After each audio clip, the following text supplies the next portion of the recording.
ఆంధ్రప్రదేశ్ రాజధానిగా అమరావతికి చట్టపరమైన భరోసా లభించింది. లోక్సభ తర్వాత రాజ్యసభ కూడా పునర్విభజన చట్ట సవరణ బిల్లును ఆమోదించింది. దాదాపు 10 పార్టీల మద్దతుతో ఈ బిల్లు నెగ్గింది. రాష్ట్రపతి సంతకం తర్వాత ఇది అధికారిక చట్టంగా మారుతోంది. దీంతో అమరావతి నిర్మాణానికి ఉన్న అడ్డంకులన్నీ పూర్తిగా తొలగిపోయాయి.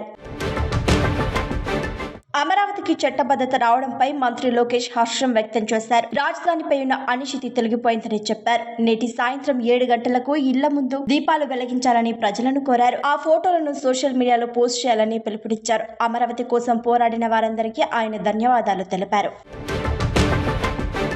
కాళేశ్వరం ప్రాజెక్టుకు కేసీఆర్ కుటుంబానికి ఏటీఎంలా మారిందని కిషన్ రెడ్డి విమర్శించారు. 1,00,000 కోట్ల ప్రజాధనాన్ని గత ప్రభుత్వం వృధా చేసిందని రాజ్యసభలో మండిపడ్డారు. మేడిగడ్డ బ్యారేజ్ దెబ్బతినడానికి బీఆర్ఎస్ తప్పిదాలే కారణమని నిపుణులు చెప్పారని గుర్తు చేశారు. ఈ విషయంలో ముఖ్యమంత్రి రేవంత్ రెడ్డి ఎందుకు చర్యలు తీసుకోవడం లేదని ఆయన ప్రశ్నించారు. హనుమాన్ జయంతి శోభయాత్రల వల్ల హైదరాబాద్ లోని పలు ప్రాంతాల్లో భారీగా ట్రాఫిక్ జామ్ అయింది. గౌలిగూడ నుంచి తార్బండ్ వరకు వేలాది మంది భక్తులు యాత్రలో పాల్గొన్నారు. అబెక్స్, కోటి, దిల్సుఖ్ నగర్ దారుల్లో వాహనాలు కిలోమీటర్ల మేర నిలిచిపోయాయి. పోలీసులు ట్రాఫిక్ ఆంక్షలు విధించడంతో వాహనదారులు తీవ్ర ఇబ్బందులు పడ్డారు. ఆధ్యాత్మిక ఉత్సవం మధ్య సామాన్యులు గమ్యస్థానాలకు చేరలేక అవస్థలు పడ్డారు.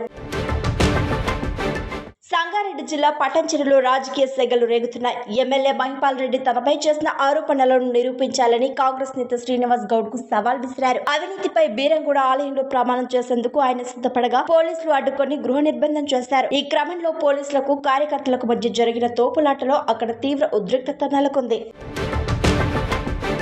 ఇరాన్ యుద్ధ పరిస్థితులను చూసి పాకిస్తాన్ ఏదైనా తప్పు చేస్తే తీవ్రంగా ఉంటుందని రక్షణ మంత్రి హెచ్చరించారు. భారత ప్రతిస్పందన ఊహించని విధంగా ఉంటుందని రాజ్నాథ్ సింగ్ స్పష్టం చేశారు. గతంలో చేసిన సర్జికల్ స్ట్రైక్స్ లాంటి నిర్ణయాలే మళ్లీ ఉంటాయని చెప్పారు. ఉగ్రవాదాన్ని భారత్ ఏమాత్రం సహించదని ఆయన గట్టిగా చెప్పారు. సరిహద్దుల్లో మన సైన్యం ఎప్పుడు అప్రమత్తంగా ఉంటుందని వివరించారు.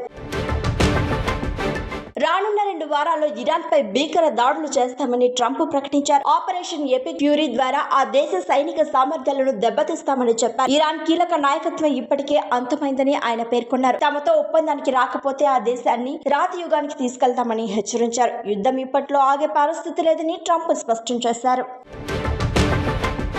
హార్ముజ్ జలసంధిలో చిక్కుకున్న భారతీయ సిబ్బంది సురక్షితంగా ఉన్నారని ఇరాన్ ప్రకటించింది. భారత ప్రభుత్వం జరిపిన దౌత్య చర్యలు సఫలమయ్యాయి. ఇప్పటికే కొన్ని చమురు నౌకలు దేశానికి చేరుకున్నాయి. మిగిలిన వారిని సురక్షితంగా తరలించేందుకు అధికారులు కృషి చేస్తున్నారు. భారతీయ మిత్రులకు తమ రక్షణ ఉంటుందని ఇరాన్ ప్రభుత్వం భరోసా ఇచ్చింది.